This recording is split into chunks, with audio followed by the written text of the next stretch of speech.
Sekarang telah menyusun program kerja 2020 menurut bidang. Nanti sebentar ada koridor bidang yang baru.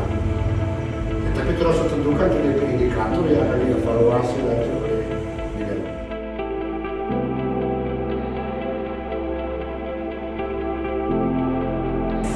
Beberapa sudah kasih masuk ke saya sudah sampaikan, sudah taruh di formnya, tinggal nanti dikonfirmasi kembali.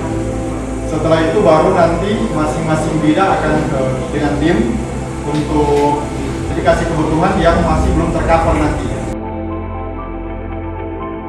Setelah kita berproses bersama pada saat sosialisasi dan kemudian dilanjutkan dengan monet dan identifikasi kebutuhan dari kelompok-kelompok basis dan kelompok kategorial yang kita mulai dari stasi-stasi, kemudian dilanjutkan dengan di pusat paroki.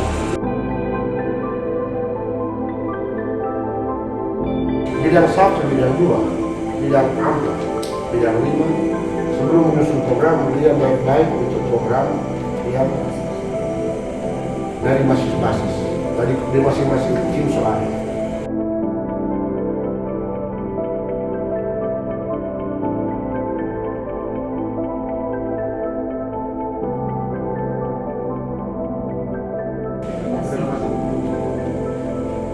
Baik evaluasi maupun program-program yang betul-betul mengena, yang betul-betul dibutuhkan. Dia bidang berapa?